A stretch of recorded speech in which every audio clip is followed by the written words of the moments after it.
فرمایا 3 چیزیں کوے سے سیکھ. مولا کون سی؟ کہ صبح سویرے گھر سے نکلنا، رزق کی تلاش میں نکل. یہ جواں علی والا نہیں ہو سکتا جو شام تک سوتا رہے. کسی کی نائٹ ڈیوٹی ہے تو سمجھ آتا ہے، رات کو تو ٹی وی دیکھے، صبح تو سوتا رہے اور کھڑے ہو جائے مصلی پہ اللہ اکبر. کہ لعنت ہے تیری نماز پہ، تو نے ہدف خلقت کو تباہ کر دیا اور مصلی پہ کھڑے ہو کے نماز پڑھ رہا ہے. محنت کر، کام کرنا آر نہیں ہے. آج یہ مولانا جاب نہیں ہے، جاب نہیں ہے، ایم بی اے کیا، ایم کام کیا، جاب نہیں ہے. کیوں؟ کیونکہ ہماری فکر غلط ہے. اس نے پہلے سوچا ہوا ہے کہ مجھے کون سی جاب چاہیے، اب وہ نہیں ملتی تب تک جاب نہیں کرتا. مکتب علی میں کام کرنا آر نہیں ہے. مکتب علی یہ ہے کوئی بھی کام ہو پر حلال ہو. یہ سوچ علی بن ابی طالب کی. ایک مومن 40 شب جمعہ دعا کرتا ہے مجھے امام زمانہ کی زیارت نصیب ہو جائے. امام فرماتے ہیں، اس کو اشارہ ہوتا ہے فلاں بازار میں جانا، ایک موچی ہے، وہاں جانا تجھے امام زمانہ کی ملاقات ہوگی. کہتا اس موچی، بوڑھا موچی تھا، لوگوں کے جوتے بناتا تھا، وہاں میں کھڑا ہو گیا. لمبا واقعہ ہے. بلخص وہیں پہ اس کو امام کی زیارت ہوئی. پریشان ہوا، امام موچی کے پاس آ رہے ہیں. وہ یہ نہیں دیکھتے تو ڈاکٹر ہے، تو انجینئر ہے، تو صبح سے شام تک محنت کر رہا ہے. وہ یہ دیکھتے ہیں رزق حلال کی تلاش میں جا رہا ہے. چھوٹا سا سرمایہ بنا، دکان کھول دے، کام کر، اللہ ترقی دے گا. یہ جتنے کروڑ پتی ہیں اسی طرح امیر بنے، محنت کر کے. ان کے بیک گراؤنڈ اور قصے پڑھو گے، محنت کی، اللہ پھر برکت. لیس الانسان الا ما سعی، تو کوشش نہ کرے. مولانا میں 50 سال کا ہو گیا، ریٹائر ہو گیا ہوں، صبح سے شام تک بندہ گھر بیٹھا ہوا ہے. بھائی اسلام میں ریٹائرمنٹ ہے ہی نہیں. جب تک اہل بیت زندہ تھے وہ کام کرتے تھے، جب تک ٹانگوں میں طاقت تھی وہ کام کرتے تھے.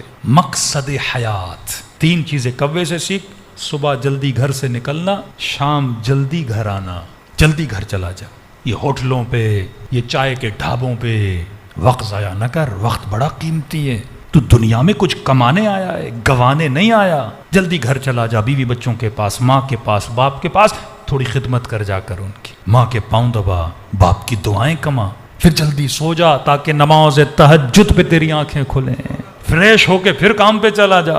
رزق حلال بسم اللہ کر کے کام پہ نکل. پھر دیکھ خدا کس طرح برکت دیتا ہے. تمہاری ڈیمانڈز بڑی ہیں تبھی زندگی میں برکت نہیں ہے. کام آر نہیں ہوتا، کہیں پہ کام نہیں مل رہا، کسی دکان پہ جا کے کھڑا ہو جا. 20,000 25,000 فرق نہیں ہے، رزق حلال تجھے مل جائے. ویسے بھی تو بیٹھا ہے نا، گھر میں بیٹھا رہے، کچھ نہیں ملے گا، محنت کرے گا، کم از کم 20,000 تو آئیں گے نا تمہاری جیب میں.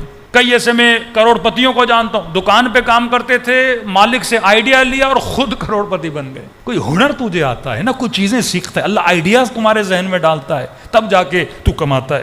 تیسری چیز امام فرماتے کوے سے سیکھ مجامعت کرنا. میاں بیوی کا جو تعلق ہے حیا کے ساتھ، عفت کے ساتھ. تو یہاں تک اگر غیرت یہ بولے مجھ میں غیرت ہے کیونکہ میں انسان ہوں، نہیں، غیرت مرغے میں بھی ہے. نہیں مولانا ہم پلاننگ کرتے ہیں، پلاننگ میں نے کہا چونٹیاں بھی کرتی ہیں، شہد کی مکھی بھی کرتی ہے. اب مجھے بتائیے انسان کیا ہے؟ یہاں تک ہم جو کچھ بھی کر رہے ہیں وہ سارے کام حیوانی ہیں. کھانا پینا، سونا اٹھنا، کمانا، مال جمع کرنا، بینک بیلنس بنانا. چونٹیاں بھی اپنے لیے ذخیرہ اندوزی کرتی ہیں، چاول کے دانے جمع کرتی جاتی ہیں. فرمایا ایک چیز اور حیوان میں ہے. وہ کون سی؟ حیوان کے اندر سیکھنے کی محدود صلاحیت ہے. غور سنیے گا، سیکھنے کی محدود صلاحیت ہے. یہ آخری پوائنٹ ہے حیوان کا. شیر درندہ ہے، اسے سکھاؤ تو سرکس میں جا کے وہ اپنی درندگی کو چھوڑ لیتا ہے. بندر ناچنا شروع کر دیتا ہے، تھوڑی سی سائیکل چلاتا ہے.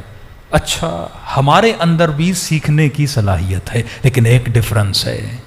حیوان محدود لیول تک سیکھتا ہے، تو لا محدود تربیت پانے کی صلاحیت رکھتا ہے.